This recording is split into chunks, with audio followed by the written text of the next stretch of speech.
हा मग टाक ना, ग्रुपवर टाक. हा.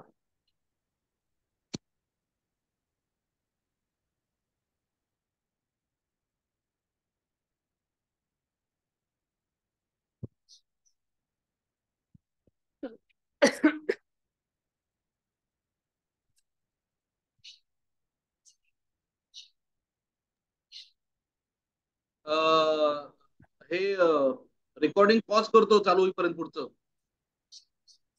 हा चालेल. त्या काळात एवढे लोक जर्मनीमध्ये कोणी स्टुडंट्स तेव्हा जात नव्हते, विद्यार्थी त्या काळात त्या शिकलेल्या आहेत. आणि ओव्हरऑल त्यांच्या करिअरचं बघितलं तर मायक्रोबायोलॉजिस्ट, एक अतिशय चांगल्या मायक्रोबायोलॉजिस्ट, ते मार्केटिंग पर्सन, आणि तिथून एक प्रथितयश लेखिका, अतिशय चांगल्या लेखिका. आणि आता त्या खूप लिहितात, बोलतात सगळीकडे. त्यांना खूप गेस्ट लेक्चर्ससाठी इन्व्हिटेशन्स येतात. सो हे सगळं त्यांचा जो प्रवास बघितला तर तो खूप प्रेरणादायी आहे आणि खूपच सगळ्यांना हा आवडणारा, किंवा आजकालच्या युवा पिढीना नक्कीच प्रेरणादायी आहे. तर त्यांनी लिहिलेल्या पुस्तकांकडे बघितलं तरी त्यांचा व्यासंगी व्यक्तिमत्व किंवा त्यांची जिद्द, त्यांचं पॅशन हे सगळं लक्षात येतं. तर त्यांची पुस्तकं मी एक जस्ट सांगते. पहिलं म्हणजे ते आजचं जे पुस्तक आहे, ज्याचं फ्लायर बनवलेलं आहे, चॅलेंजिंग डेस्टिनी, जे शिवाजी महाराजांचं चरित्र आहे. पण ते एक वेगळ्या दृष्टिकोनातून त्यांनी महत्त्व दिलेलं आहे. त्यांच्या आयुष्यातला महत्त्वाचा शत्रू म्हणजे औरंगजेब, त्यालाही त्यांनी तितकंच महत्त्वानं पोर्ट्रे केलंय. आणि त्याच्या अनुषंगाने शिवाजी किती मोठे होते ते त्यांनी त्याच्यामध्ये दाखवलंय. तर त्याच्याबद्दल त्या बोलतीलच. पण त्यांची इतर पुस्तकं, जी प्रिस्क्रिप्शन ऑफ लाईफ, जे त्यांनी त्यांच्या फार्मास्युटिकल कंपनीमधल्या एक्सपिरियन्सेस, पर्सनल एक्सपिरियन्सेस आणि मेडिसिन आणि याच्यामध्ये त्यांनी जे काम केलंय त्याच्यावरती बेस्ड असं त्यांनी ते पुस्तक लिहिलेलं आहे, जे की अगदीच वेगळं क्षेत्र आहे. त्याच्याबद्दलही ऐकायला आम्हाला आवडेल, जरी चॅलेंजिंग डेस्टिनी हे जरी पुस्तक आपण आता ठरवलेलं असलं तरी. आणि त्याच्यानंतर life and death of Sambhaji Maharaj, जे की कंटिन्युएशन आपण म्हणू शकतो, शिवाजी महाराजांचंच पुढचं आहे.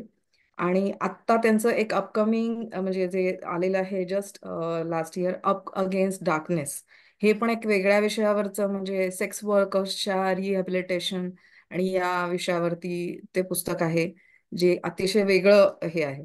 तर त्यांचा एकूण पुस्तकांचा लिखाणाचा जो काही कॅनव्हास बघितला तर तो खूपच फारच मस्त आहे आणि मला खूप इंटरेस्टिंग वाटतो. तर त्या अनुषंगाने त्यांनी सांगावं थोडंसं, की असे वेगवेगळे क्षेत्र आणि वेगवेगळ्या विषय त्यांनी निवडले जे पुस्तकासाठी, त्याच्या मागची कल्पना किंवा प्रेरणा काय होती. आणि एकूणच त्यांच्या सगळ्या पुस्तकांबद्दल ऐकायला आपल्याला आवडेल. सो मी आता मेधा भास्करांना विनंती करते की तुम्ही तुमच्या पुस्तकांबद्दल, एकूण तुमच्या कल्पना, तुमचं पॅशन या सगळ्याबद्दल बोलावं. धन्यवाद. थँक्यू. ऐकू येतंय माझं बोलणं? हो हो.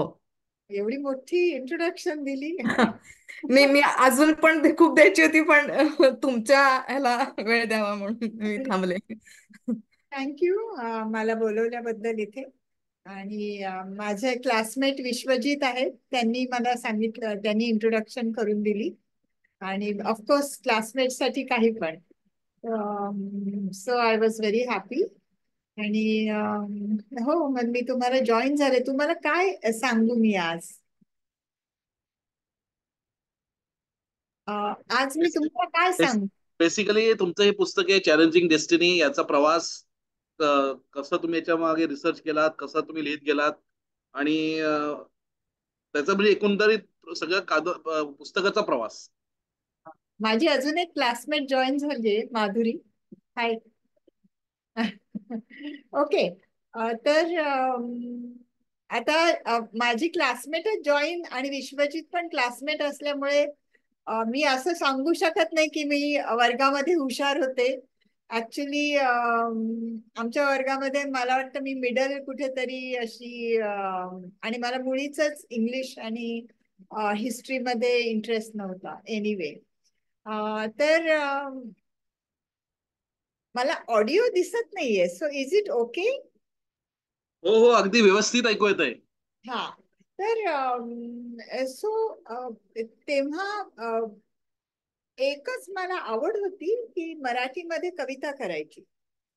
आणि माझ्या बाबांनी मला खूप त्याच्या एनकरेज केलं आणि खूप लिहायला आणि चित्र काढायला एनकरेज केलं. So paintings, pencil drawings, poems.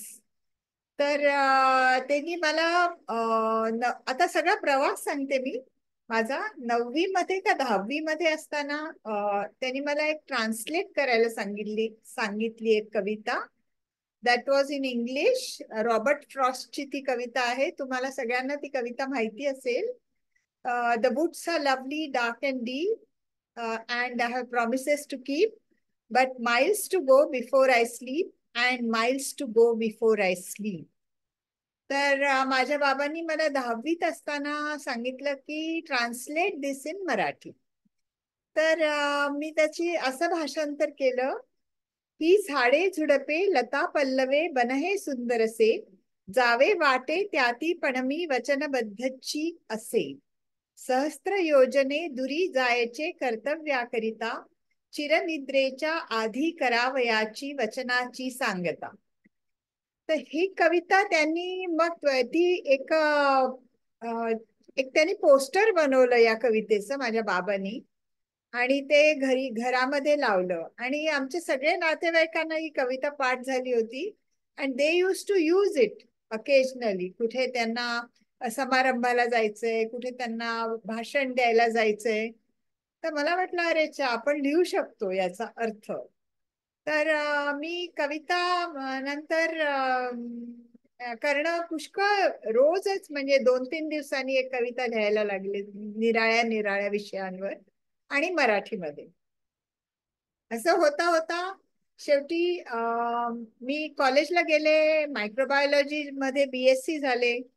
Not with great marks और एनिथिंग, ओके. आणि अभ्यासात खूप लक्ष नव्हतं. खेळामध्ये जास्त लक्ष होतं, टेबल टेनिस आणि थ्रोबॉल. पण झाले मी BSc मायक्रोबायोलॉजी आणि मला जर्मनीत जायचा चान्स आला. तिथे अर्निंग लर्निंग कोर्स होता तेव्हा आणि व्हिसा पण लागत नव्हता त्या काळी स्टुडंट्सना इन जर्मनी. सो मी तिकडे गेले आणि आय स्टार्टेड वर्किंग आणि थोडेसे पैसे पण हातात मिळायला लागले. आणि मी मायक्रोबायोलॉजी डिपार्टमेंटमध्ये काम केलं, एकस फूड इंडस्ट्री. तर तिथे माझ्या असं लक्षात आलं की मला पत्र फार लिहायला आवडतात. म्हणजे लिखाण करताना मी अनेक जणांना तिथून पत्र पाठवली, हजारो अशी. म्हणजे दर 2-3 दिवसांनी एक पत्र असं लोकांना पाठवलं. तेव्हा काही ईमेल नव्हती आणि मोबाईल्स नव्हते. Landline was very expensive. तर ते 2-3 वर्षात मी एखाद्या वेळेसच घरी फोन करून बोलले असावी. तर everything was like writing letters.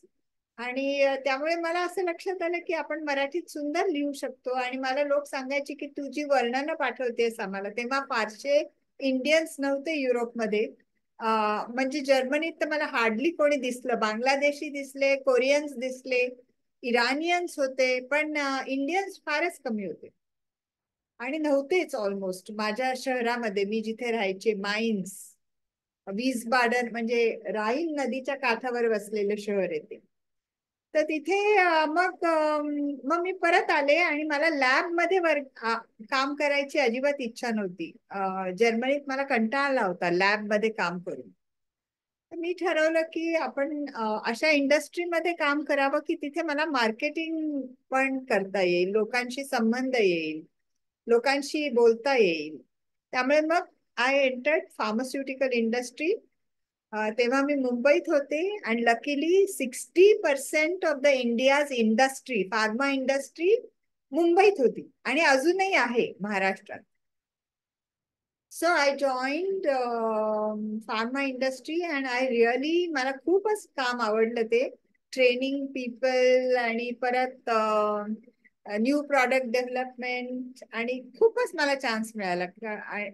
त्याच्यामध्ये I had to go from one place to another, आणि एका महिन्यात बऱ्याचशा फ्लाईट्स घेऊन जाव्या लागल्या. तेव्हा बायका एवढ्या प्रवास नव्हत्या करायच्या.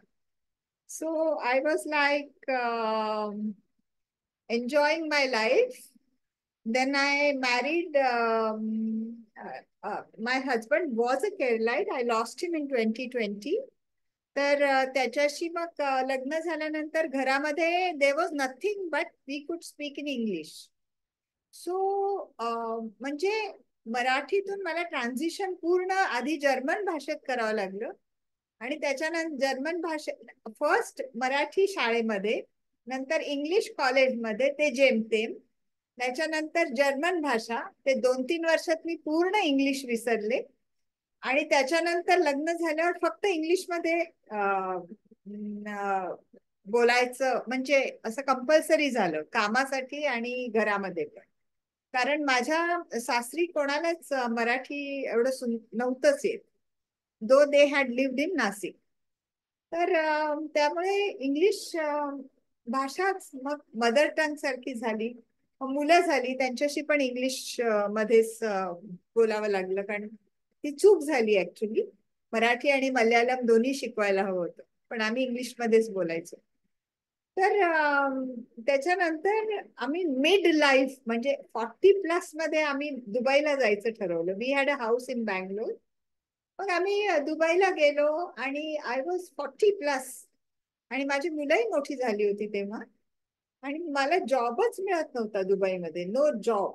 मला इतकी कामाची सवय होती आणि पैसे मिळवायची इतकी सवय होती, त्यामुळे काम नसल्यामुळे मला 2-3 वर्ष अत्यंत अस्वस्थ झालं. I was not happy. मग मी तेव्हा कम्प्युटर नुकतेच आले, म्हणजे लॅपटॉप्स वगैरे आले होते तेव्हा, पण ईमेल वगैरे that time it was not there. So I wrote an article on hypertension, म्हणजे high blood pressure.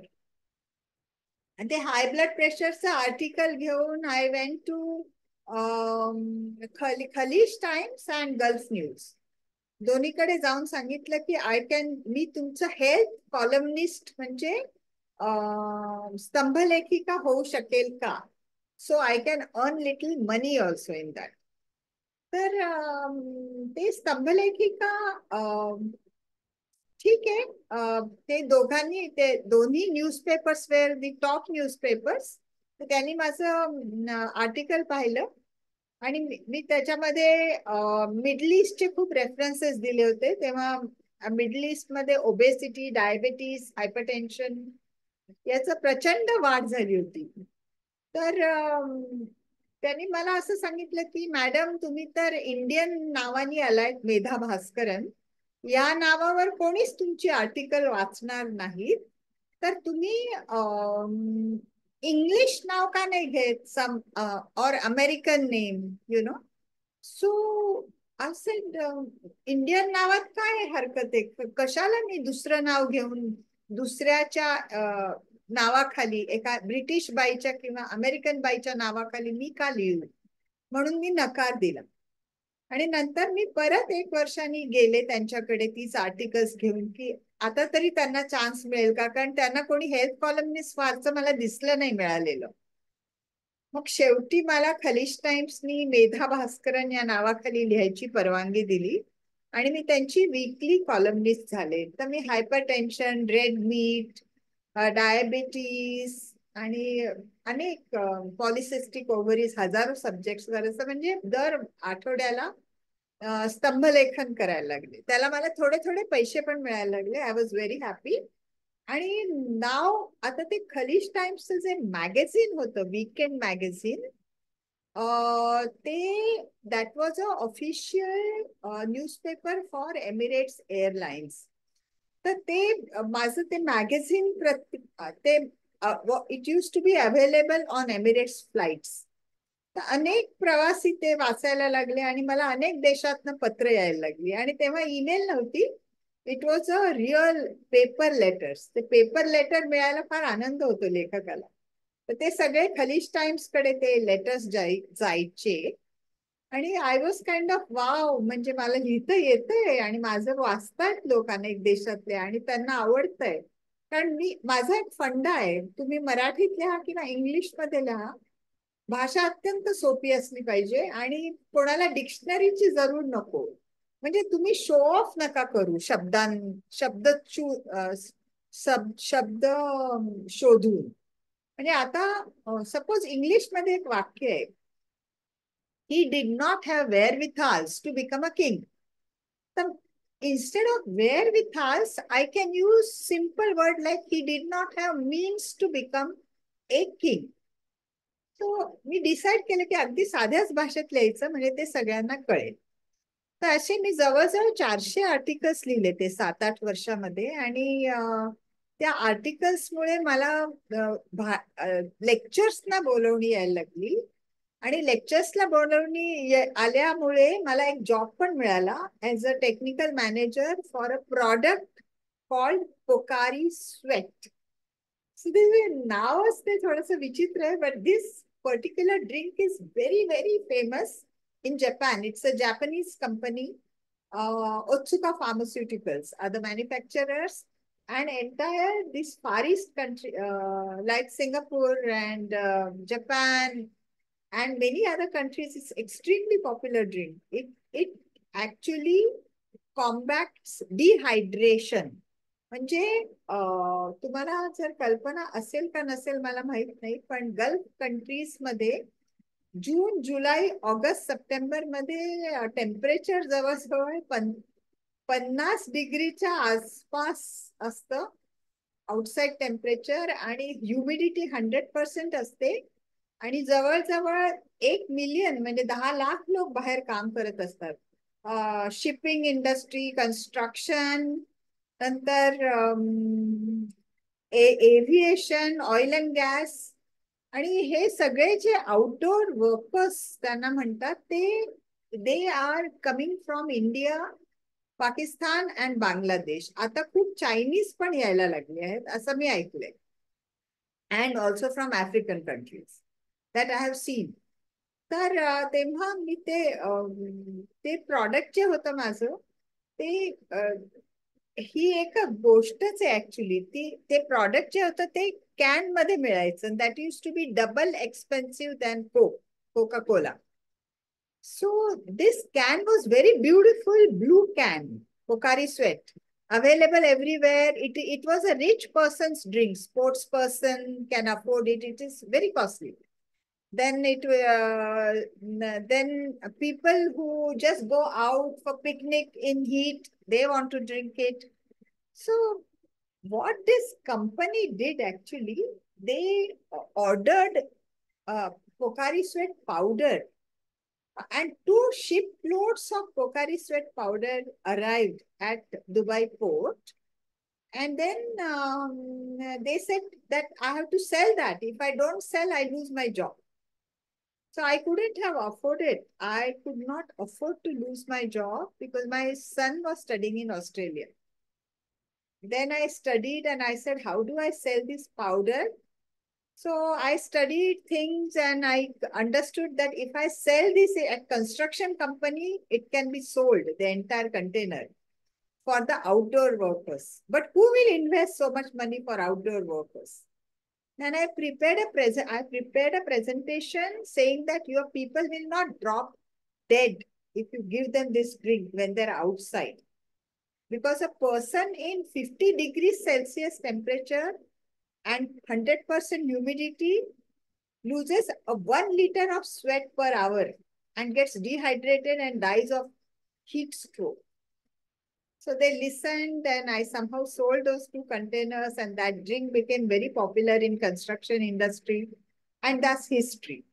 But how I came to Challenging Destiny is that after all this, I did have 125 seminars in the Gulf region for Pocari Sweat so that people don't die of dehydration. And I really enjoyed that time. I used to sometimes drive 1,000 kilometers a day and give lectures. And that was most wonderful and exciting period in my life, those 5-6 years.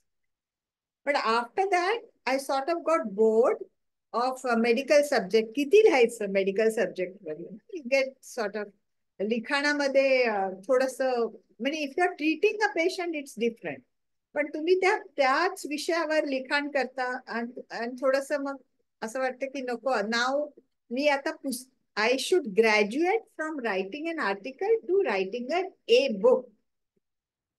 पण book म्हणजे कशावर लिहायचं, आता विषय पाहिजे ना. Book graduating to writing a book is good, पण on what subject?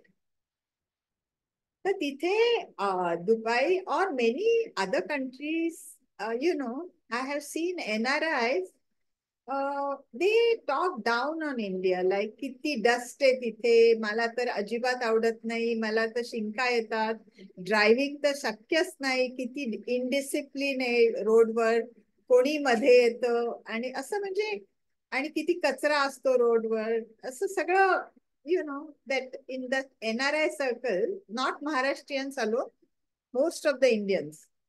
So they start talking and they say, we are so lucky to be here, असं and वगैरे वगैरे. So I also was thinking, मी पण join झाले पहिल्या 1 वर्ष त्या parties मध्ये आणि talking down, not talking good about India. मग मला असं वाटलं की आपल्याला काय हक्क आहे इंडियाविषयी बोलायला, आपल्याच देशाविषयी असं बोलायला आपल्याला काय हक्क आहे? अदरवाईज ऑल्सो आपण त्यांच्या बरोबर काम करतो, ते ब्रिटिशर्स, अमेरिकन्स, जॅपनीज, ते तर आपल्याला पॉप्युलेशन एवढी भयानक आहे तुमची, तुमच्याकडे एवढे गंदगी आहे, असं ते लुक, ते आपल्या anyway they are treating us little differently, very subtle but little differently, how much ever position you have.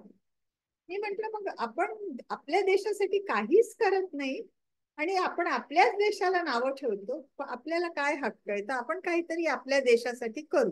पण काय करायचं, ना पैसे हातामध्ये एवढे देशासाठी करायला, ना वेळ. तर मी म्हटलं नाही, आपण एक असं पुस्तक लिहू की यंग जनरेशनला इन्स्पिरेशन होईल. मग being a Maharashtrian, who is more inspirational than Chhatrapati Shivaji Maharaj? कारण मी त्या लहानपणी गोनी दांडेकरांची सगळी पुस्तकं वाचली होती and they had actually inspired me and fired me in the sense do something. त्यांची तुम्ही गोनी दांडेकरांची तुम्हाला आता पण मराठीत जर पुस्तकं मिळाली तर मी सांगते तुम्ही ती वाचाच. तर असं झाल्यानंतर मग माझं इतिहासचं पुस्तक कलेक्शनचं कार्य सुरू झालं. सगळे त्यांचे काय काय पुस्तक आहेत सगळेच मराठीत होते, ते मला माझ्या आई बाबांनी आणून दिले दुबईला. आणि तुम्हाला सरप्राईज होईल की नेपोलियन बोनापार्टवर 250,000 म्हणजे 2.5 लाख इंग्लिश मध्ये पुस्तक आहेत. 2.5 लाख. ते ब्रिटिश लायब्ररीत गेल्यावर तुम्हाला कळेल, 2.5 लाख. आणि छत्रपती शिवाजी महाराजांवर मी जेव्हा हा विचार केला तेव्हा एकही पुस्तक इंग्लिश मध्ये नव्हतं भारतीय माणसाने किंवा बाईने लिहिलेलं, एकही नाही. तर मी म्हंटल चला आपण तर सुरुवात करू, पण it was a uphill task. अनेक लोकांनी मला सांगितलं हे काय वेडेपणा आहे हा तुझा. Madam just one break, it is really surprising की कोणी पुस्तक लिहिलं नव्हतं. काय? रिअली इट इज सरप्राइझिंग की कोणी पुस्तक लिहिलं नाहीये. नाही, सांग, दाखवा मला. 128च्या अगोदर any English book written by an Indian. नाही, त्याच्यानंतर मला वाटतं मेंदळ्यांनी लिहिलंय शिवाजी आणि माझे हिस्ट्री. गुरु आहेत, हो, त्यांच्या हो, नंतर आलं त्याचं त्यांनी पुस्तक. नंतर लिहिले, पण त्यांचं एवढं म्हणजे प्रसिद्ध नाहीये जेवढं तुमचं आहे. नाही, पण ते माझे गुरु आहेत आणि हो, माहितीये. ते पुस्तक आहे ते 1,500 पानांचं हो, आहे. माझ्याकडे आहे ते, फार हा, सुंदर आहे मी ते. त्यांना म्हंटल आता ते 1,000 पानांचं इस्लामिक राजवटींवर पुस्तक लिहितात. मी म्हंटल सर तुम्ही छोटं लिहा ना पुस्तक. ते म्हणे ते तुमचं काम आहे, असं मला त्यांनी सांगितलं. एनिवे, तर तेव्हा नव्हतं एकही पुस्तक. तर मी छत्रपतींवर अभ्यास करायचा म्हणजे इट वॉज नॉट इझी. म्हणजे मला ते 6-7 वर्ष नुसते ड्राफ्ट करण्यात गेले, इनिशियल ड्राफ्ट. मी कादंबरी लिहायला सुरुवात केली होती आणि Mrityunjay really actually that book had made a great impact on me. म्हणून मी फर्स्ट पर्सन नॅरेशन, म्हणजे तिथे कसं द्रौपदी बोलते, नंतर कर्ण बोलतो, नंतर दे टेल द कृष्ण बोलतो, त्यांच्या स्टोरीज सांगतात ना. तसं मी आधी लिहायचा प्रयत्न केला, पण ते मला जमलं नाही. मग मी कादंबरी लिहायला सुरुवात केली, इनिशियल ड्राफ्ट्स लिहायला सुरुवात केली. आणि त्याच वेळेस ते लेनचं पुस्तक काहीतरी आलं होतं, analysis king in Hindu king in Islamic India. आणि त्यांनी काहीतरी I don't know what he had written, पण त्याच्यात रायट्स झाले होते पुण्याला. ते भंडारकर इन्स्टिट्यूट पण जाळायला निघाले होते. आय डोंट नो काय झालं होतं. पण म्हणून मला अनेक लोकांनी सांगितलं, तू मूर्ख आहेस, तू कशाला लिहितेस, तू वेस्टिंग युअर टाइम, आणि तुझं कोण वाचणार वगैरे वगैरे. So I said okay, no problem. कोणी म्हंटल तुला मारूनच टाकतील हे शिवसेनावाले. म्हटलं एकदा ठीक आहे, छत्रपतींसाठी एकदा मेलेलं किंवा म्हातारपणी हॉस्पिटलमध्ये मेलेलं, याच्यापेक्षा आधी तरुणपणी मरू आपण, नो प्रॉब्लेम. तर मी माझं कार्य चालू ठेवलं. आणि actually writing an article is completely different than writing a book. Okay.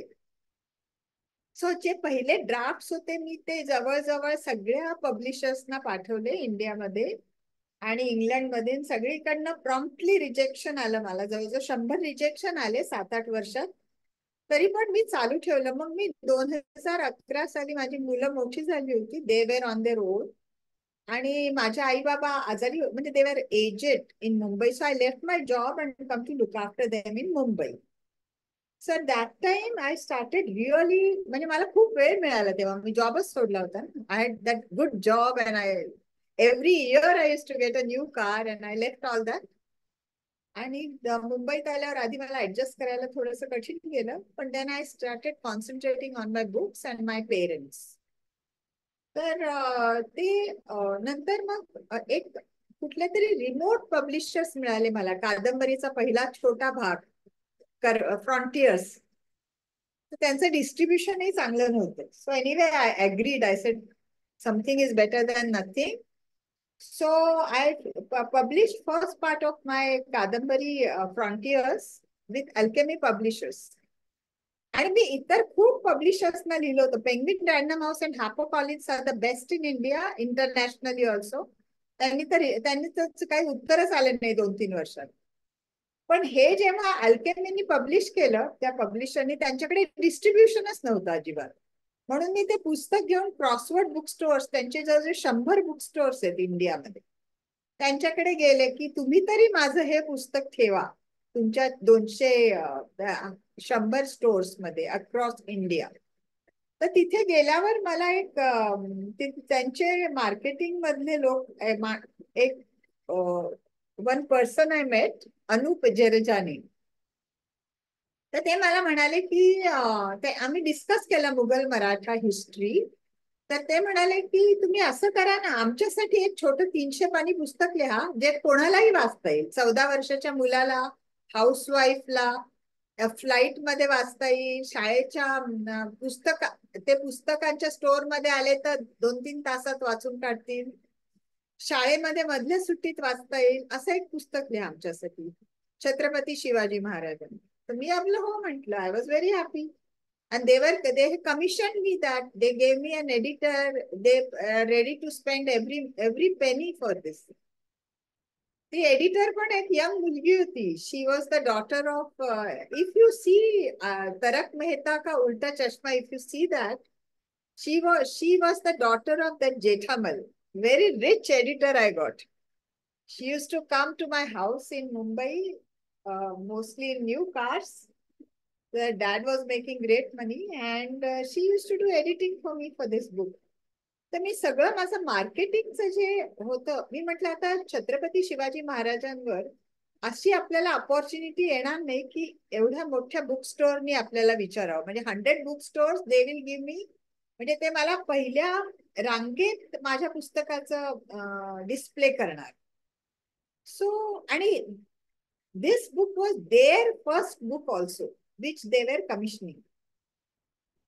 मी मग काय म्हटलं की आपल्याला थोडस मॉडर्न केलं पाहिजे. सो मार्केटिंग मध्ये मी जे एक्सेल मध्ये ग्राफ्स अँड शिकले होते ते मी सगळे ग्राफ्स केले. म्हणजे त्यांचं सैन्य दाखवायला, मुघलांची जमीन दाखवायला, किती हिस्सा होता मुघलांकडे, त्याचे पाय चार्ट्स बनवले. नंतर मेहेंदळे सरांच्या पब्लिशरला विचारून त्यांचे काही मी नकाशे घेतले त्यांच्या पुस्तकातले. नंतर काही लाईन ड्रॉइंग्स कमिशन केले आम्ही आर्टिस्टला. आणि सगळे होन आणि अशरफी मोहूर्स I converted into dollars. So for the young generation to understand. Then I made a table. How Osama bin Laden's Operation Spear, Neptune Spear is so similar to Shahiste Khan's Operation Shahiste Khan. Their planning, how they executed the plan, how they actually studied the place, from which base they took off. म्हणजे हे अफगाणिस्तान निघाले तर Shivaji and his people came from Sihagarh. So there are so many similarities. So I made a 5-page table and put all that information. Osama bin Laden and Shahiste Khan's first son was killed in the operation.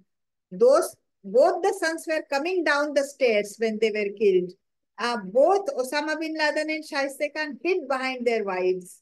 So there was so much similarity and really enjoyed making the table. So all those modern things I put in this challenging destiny. I got it corrected from good other historians.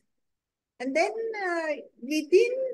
then it was displayed. It came and the front cover was also designed beautifully. So it went. आणि मला ते माझं पुस्तक shelf वर बघायचं होतं. तेवढंच माझं एक स्वप्न होतं, ते पुरं झालं. 100 stores across India, including at the airports, this book was displayed. So after 1 month, after 4 weeks, this Niyati Joshi, who has edited the book, and she has also written a chapter in the book at the end, ती म्हणाली चल आपण infinity mall Malad मध्ये जाऊ. I will treat you for a cold coffee. म्हटलं चल आपण जाऊ. So we went there. And then she took me to Crossword bookstores. And then she made me stand near bestsellers shelf, the bestseller fiction. And then I saw my books was fourth on that this thing, including I think Elon Musk book was also far below my book. So I kind of fainted with happiness. I said, it can't be possible. Like, it's just not possible. But it was possible, and it remained in bestseller shelf for almost 6 years. And it was declared a national bestseller. So this is the story of Challenging Destiny. Then Penguin came back to me. They bought rights of Frontiers from Alchemy, and they made a big book, Frontiers, The Relentless Battle Between Shivaji and Aurangzeb. ती कादंबरी आहे. त्याच्यानंतर they also took my Life and Death of Sambhaji. These both the books are translated in Marathi and Hindi and audio books. Challenging Destiny is also very popular in audio. This has also been translated in Marathi and Hindi. And because I wrote on Chhatrapati Shivaji, our hero, and I stopped talking ill about my country. I feel my life is worth it. That's it. अजून काय सांगू?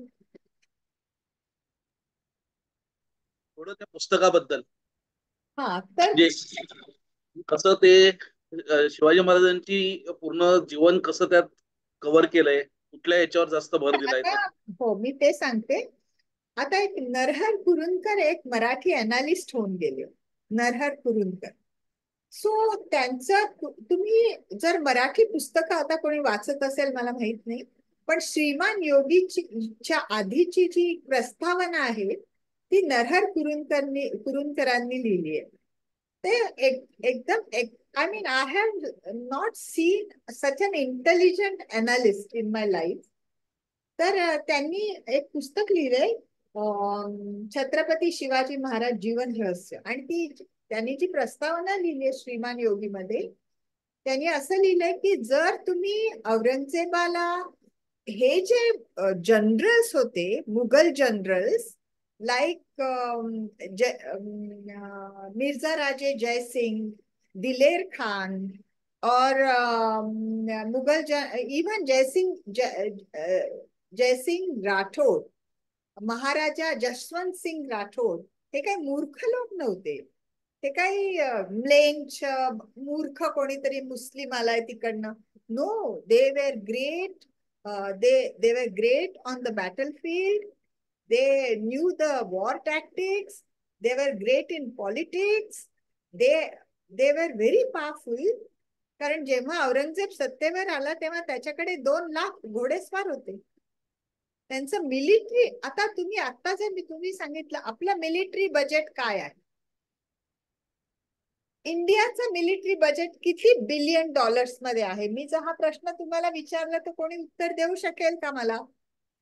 किती billion dollars आहे आपलं military budget या वर्षीच? सांगू का मी? हो हो नक्की सांगा ना. 75 to 80 बिलियन डॉलर्स. ओके, त्याच्यामध्ये अर्धे पैसे सिव्हिल कॉजला जातात आणि अर्धे पैसे मिलिटरीला, म्हणजे जवळजवळ 40 ते 50 बिलियन डॉलर्स ऍक्टिव्ह मिलिटरी मध्ये आपला खर्च होतो इंडियाचा. आणि आपल्याकडे किती लोक आहेत ऍक्टिव्ह ड्युटी? तसे मिलिटरी मध्ये म्हणजे डिफेन्स मध्ये आपल्याकडे 30 लाख लोक आहेत, पण 15 लाख त्यातले फायटिंग ऑन द बॅटलफील्ड आहे. Okay, 15 lakh means 1.5 million.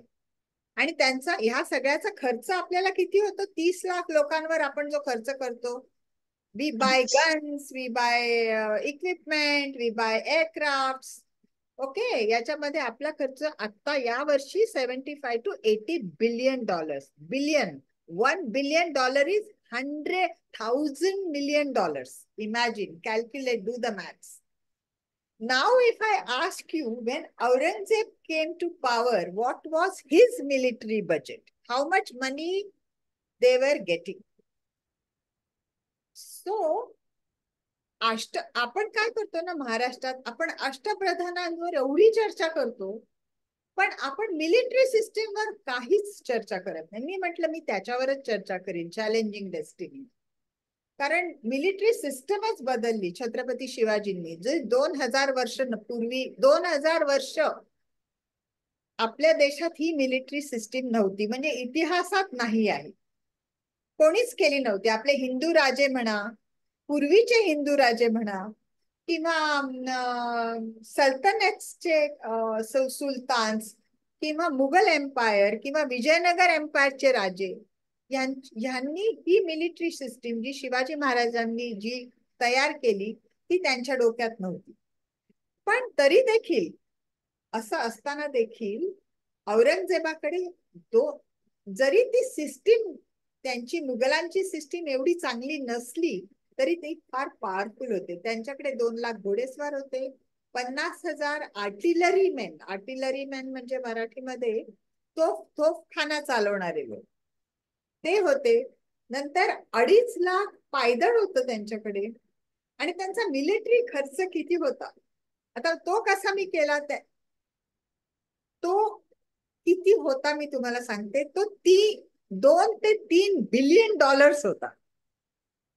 तो कसा करती, ऑलमोस्ट 3.5 बिलियन डॉलर्स. हे मी माझ्या चॅलेंजिंग डेस्टिनी मध्ये लिहिलंय. मी ते कसं कॅल्क्युलेशन केलं, म्हणजे 1 रुपया जेव्हा तुम्ही म्हणाल तेव्हा इंडस्ट्री होती फक्त ऍग्रिकल्चर इंडस्ट्री. आणि ऑफकोर्स लूटपाट करणे, शत्रूच्या याच्यात घुसून सगळं लुटून आणणे, that was a illegal way of making money for the nation. पण main money making machine was agriculture.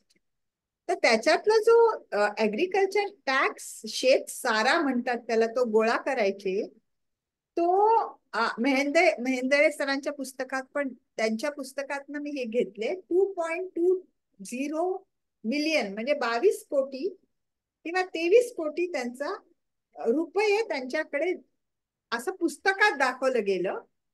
पण मेहेंदळे सरांच्या पुस्तकाप्रमाणे ते हासिल म्हणजे हातात येणारे फक्त 12 किंवा 13 कोटी रुपये असायचे.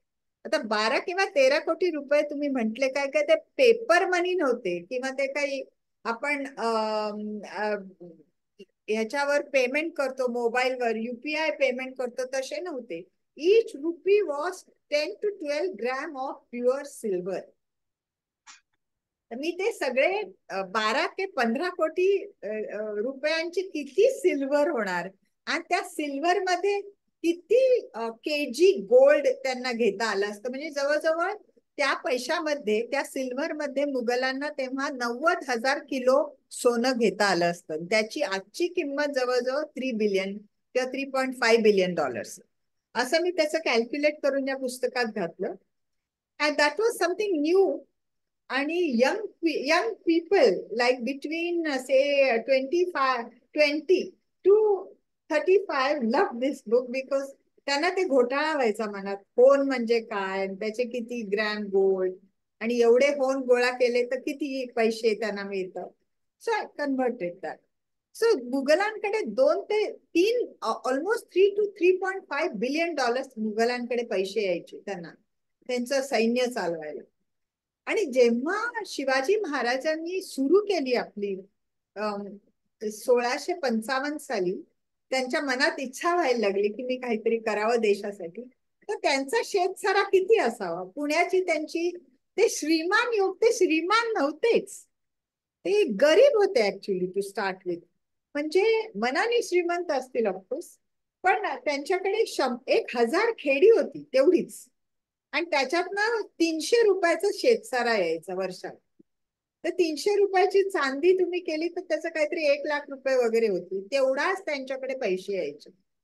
तर जर तुम्ही मुघलांकडे केवढे पैसे यायचे, त्यांची मिलिटरी केवढी मोठी होती आणि औरंगजेब केवढा शहाणा होता आणि त्यांनी कसं आपल्या सगळ्या भावांना हरवलं, हे जर तुम्हाला माहित नसेल तर मग तुम्ही शिवाजी महाराजांचं मोठेपण कसं दाखवू शकता, हे मला नरहर कुरुंदकरांच्या पुस्तकातनं कळलं. जर तुम्ही औरंगजेब, अफजल खान, मिर्झा राजे जयसिंग, शाहिस्ते खान, नंतर दिलेर खान, यांच्या पर्सनॅलिटीज तुम्ही जर उभ्या नाही केल्या तुमच्या पुस्तकामध्ये, यांना तुम्ही दाखवलं नाही, ह्यांची शक्ती दाखवली नाही, तर शिवाजी अर्धा कोसळतो असं त्यांनी लिहिलं. ते माझ्या मनात खूप बसलं आणि therefore I started study Mughal history also. ती मुघल औरंगजेबाची history I started studying from sir Yadunath सरकार's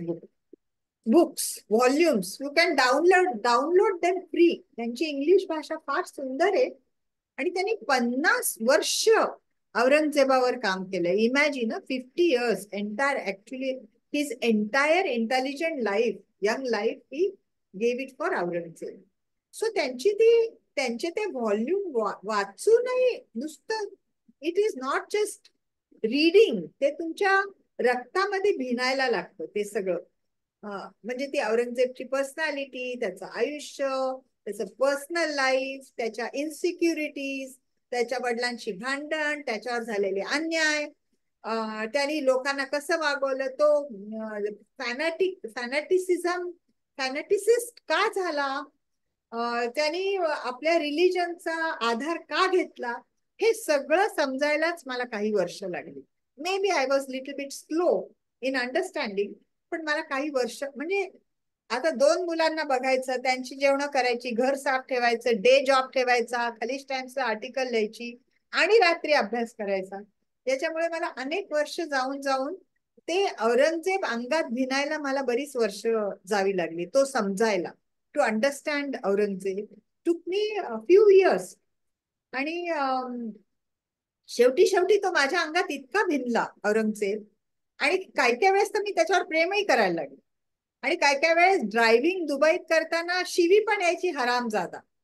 so असं म्हणजे ते एक पजेस्ट झाल्यासारखं, कधी शिवाजी तर कधी औरंगजेब, कधी जिजाबाई तर कधी असं, म्हणजे every personality I started talking to them like actually.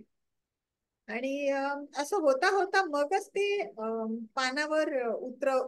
पण यदुनाथ सरकारांचं जे शिवाजी महाराजांवरचं पुस्तक आहे ते दॅट इज सो. तुम्ही जेव्हा अभ्यास करताना पुस्तकांचा तुम्हाला लगेच लक्षात येतं की हे खोल किती आहे आणि किती उथळ आहे. जर सर यदुनाथ सरकारांचं औरंगजेबावरचा अभ्यास फार खोल असेल तर त्यांचा शिवाजी महाराजांचं पुस्तक was a by product of his study of Aurangzeb. म्हणजे that was not so good. So I did not use his book on Chhatrapati Shivaji, but I used his book on his volumes on Badshah Aurangzeb. आणि मी असं ठरवलं की काय होतं ना, तुम्ही कधी इतिहासात ना, I lived in Germany and in the middle east and in India, त्यामुळे मला सगळ्या जातीचे सगळ्या धर्माचे लोक, म्हणजे मला काय ख्रिश्चन्स लोकांनी एवढी मदत केली त्यांच्याशिवाय मी खालीच कोसळले असते जर्मनीत. काही मुस्लिम लोकांनी मला इतकी मदत केली की आय कॅनॉट टेल यू. त्यामुळे मला असं कुठचाही बायस नव्हता मनामध्ये. People are people you know. त्यामुळे त्या अनबायस्ड मनाचा मला फार उपयोग झाला हे पुस्तक लिहिताना. त्यामुळे मी कधीही ऍडजेक्टिव्ह वापरायचे नाहीत. म्हणजे हा म्लेंछ, हा औरंग्या असं माझ्या मनात, माझ्या तोंडात येणारच नाही. ते मी मराठी पुस्तक कादंबऱ्यांमध्ये फार वाचलं आणि आय हेटेड इट ऍक्च्युली. तर if you are going to call Chhatrapati Shivaji Maharaj then you have to call Badshah Aurangzeb. So मी तो, नंतर अफजल खान, पण I respected every personality in my book. I loved every personality in my book and I showed what they did.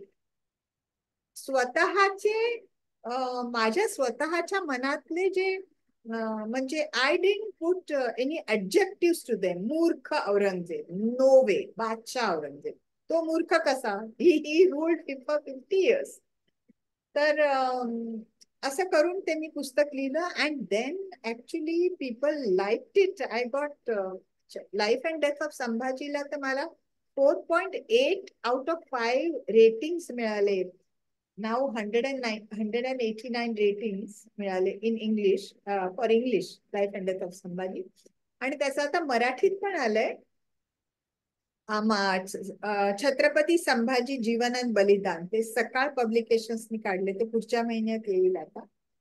And for challenging destiny then slowly became national best seller.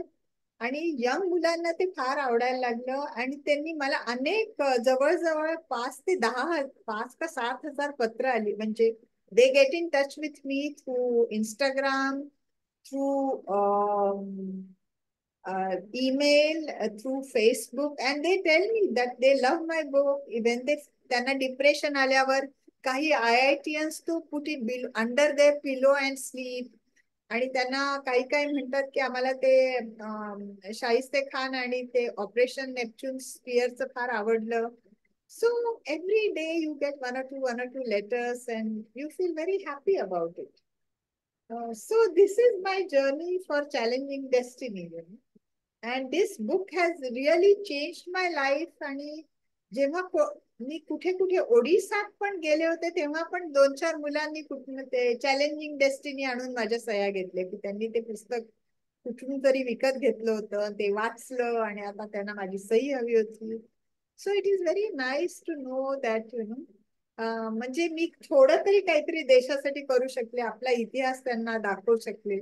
So I am very happy about it. Anything else? अजून तुम्हाला काय विचारायचंय? Yes, great madam. तुम्ही हे basically मुळात आधी English भाषेमध्ये लिहिल्यामुळे भारतातील इतर राज्यातील लोकांमध्ये पण हे पुस्तक पोचलं आणि जगभरात पोचलं. त्यामुळे हे खूप मोठं विशेष काम आहे असं मला म्हणावंसं वाटतं. हो, मला माझं स्वप्न होतं ते छत्रपतींना महाराष्ट्राबाहेर न्यायचं.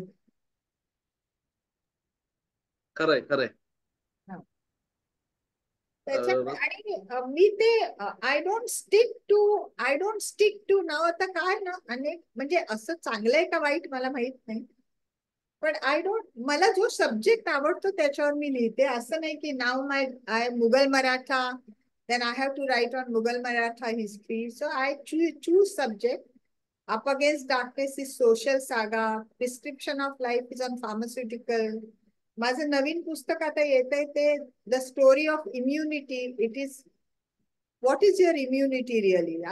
इम्युनिटीच्या नावाखाली आपण किती फसवले जातोय, खरं काय आहे त्याच्यामध्ये. So that book is also coming next month. So नाव इट्स लाईक एकदा सुरू झालं की मग तुम्हाला लिहिल्याशिवाय चैनच पडत नाही असं. ते तुमचं लिहिण्याचा कॅनव्हास खूप मोठा आहे आणि विषयही खूप वेगवेगळे आहेत. हो, माझं आहे. आहे. ते चांगलं आहे का वाईट नाही माहिती नाही, कारण मार्केटिंगला वेळ नाही मिळत मला फारसा त्या सब्जेक्ट मध्ये.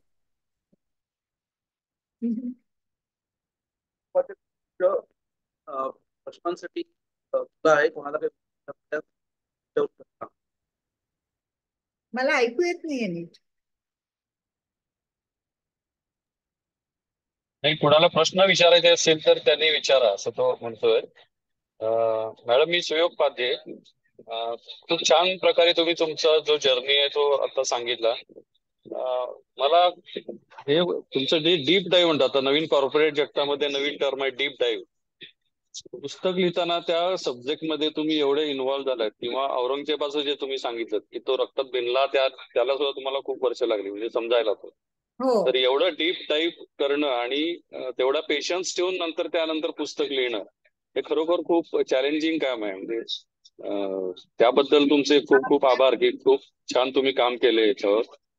नाही, एकदा तुम्हाला ते पुस्तक लिहायला घेतलं का पॅशन जिवंत राहतं. म्हणजे if you love your work, you don't need even passion. You love your work, it just comes. Just comes. Is there? Yes. Hello hello. हा, बोला हा, ना. विचारा. ऍक्च्युली मला म्हणजे कौतुक तर आहेच तुमचं आणि अभिनंदन पण. तुम्ही इतकं चांगलं पुस्तक लिहिलं. आय थिंक दिस बुक हे it can be like a small syllabus for NRI kids who are like less than 12 years or something, because they really don't know what is Shivaji Maharaj and all, like ते confused असतात वगैरे. तर I think this is a really great book which can be syllabus for them. Actually तुम्ही खूपच आपलं नाव काय? माझं नाव प्रशांत लिंगायत. अच्छा. सो प्रशांत, आता what this people have done, crossword book stores, they have invested money, appointed an editor for Challenging Destiny Junior. Oh.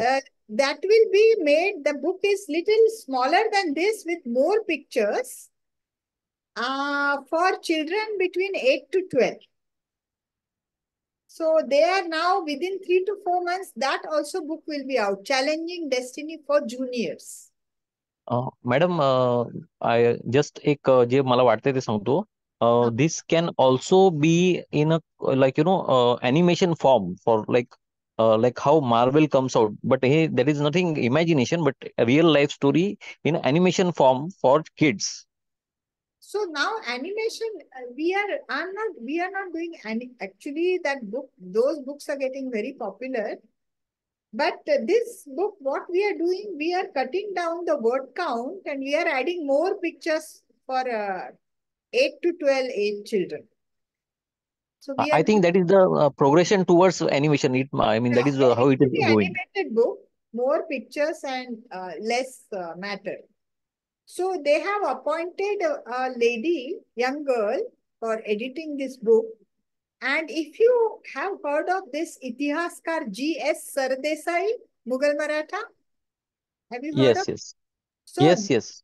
this girl who is editing the book for children, she is the great daughter-in-law of G.S. Sardesai, actually. She is अच्छा, doing, वारशाने मिळाले त्यांना. वारसा मिळालाय. Varsa, so she is doing this book for them. Yeah. That we are doing. We are working on that now. Challenging Destiny for Juniors. So, yeah. Anybody has any other question?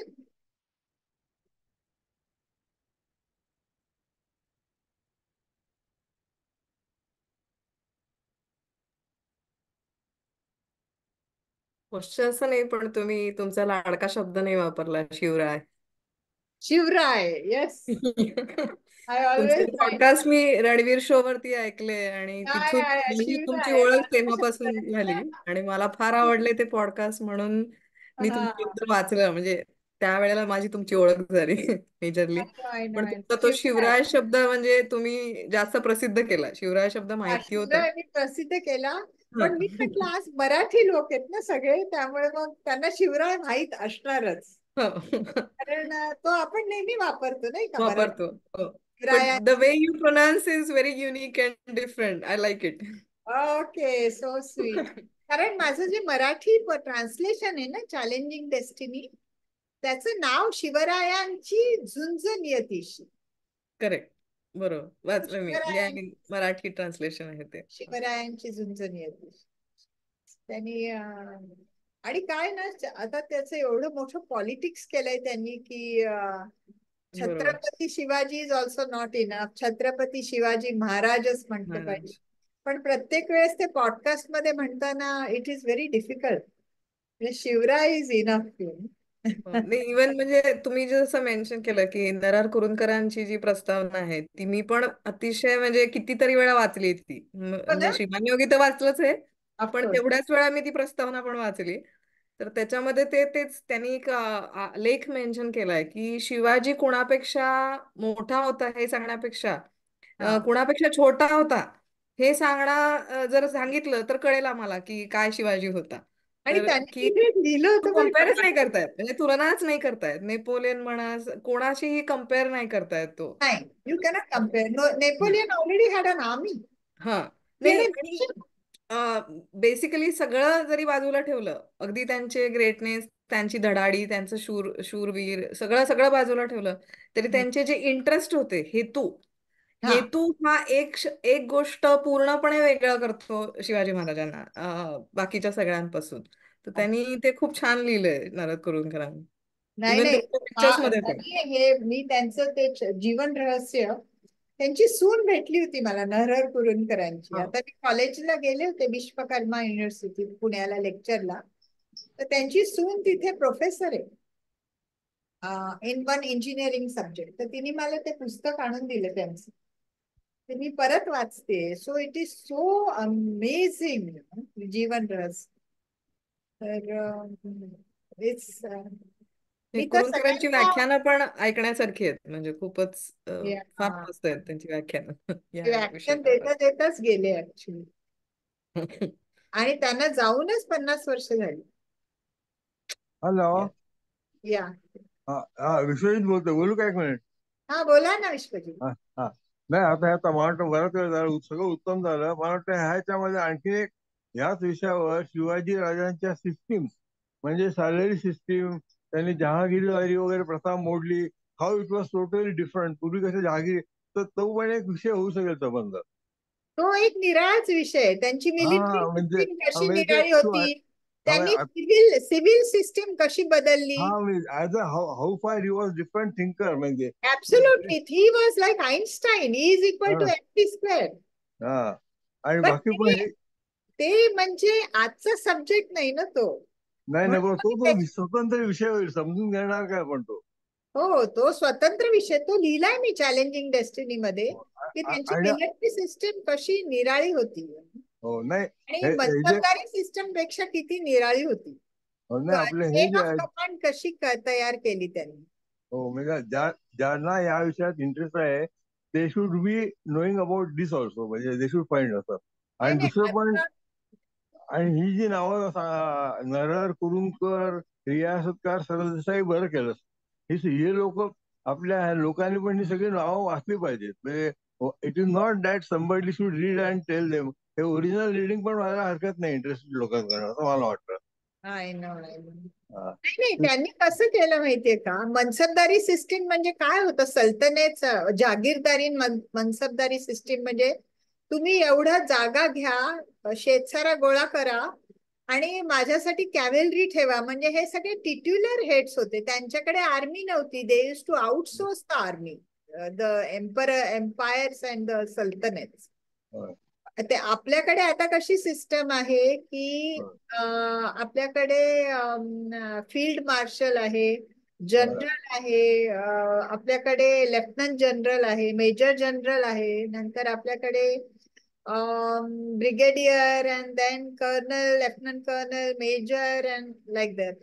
Like that, Shivray actually rudimentary that तेव्हा शिवरायांच्या काळात even in England it was feudal lords like Jagirdars. Yes. Shivrai made first time he had a chain of command, Sarnaopat, then he had Panchahazari, Hazari, then he had Jumledar, Havaldar, troopers, and regiments were attached to all this, and lot of things were a spy network was attached to all this. Yes. So he actually created the modern military system. Correct. And when people ask me how he thought about it, so I said, you ask Mr. Einstein how he thought of E is equal to MC square. I don't know that. Wonderful. Yeah. Must be. Hello, मला ऐकू येत नाहीये. भूषण तुझा आवाज येत नाहीये. जिजामातेचे संस्कार त्याच्यामुळे त्यांना हे नाही ऐकू येत. I can't hear.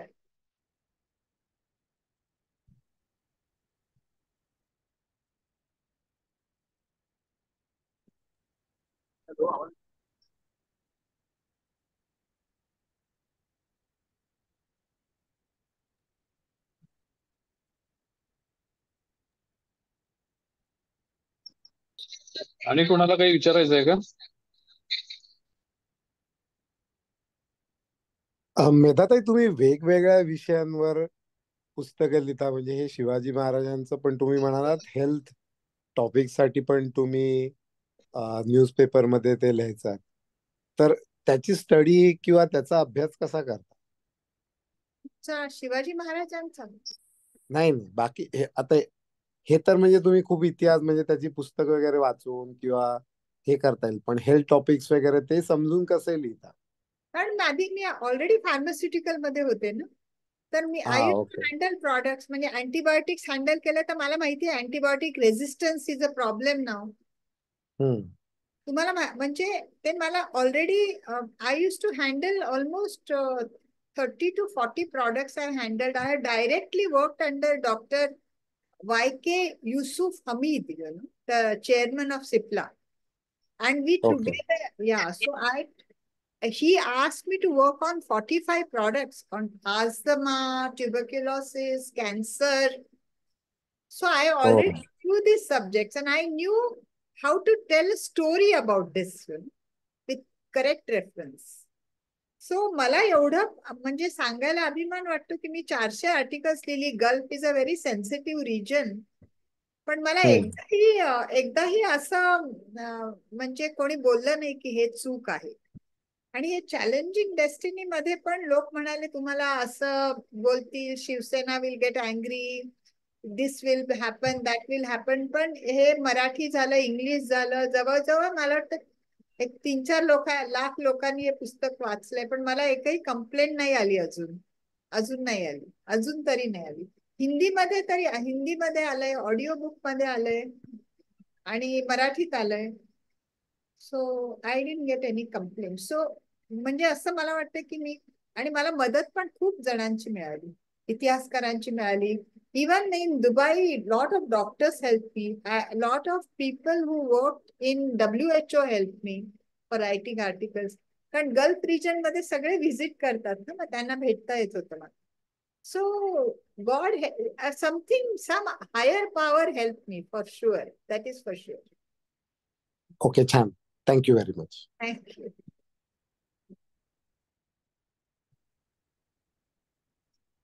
So, anything else? मी मंजुषा मॅडमना विनंती करतो की त्यांनी आजच्या सत्राचं आभार प्रदर्शन करावं. धन्यवाद भूषण सर.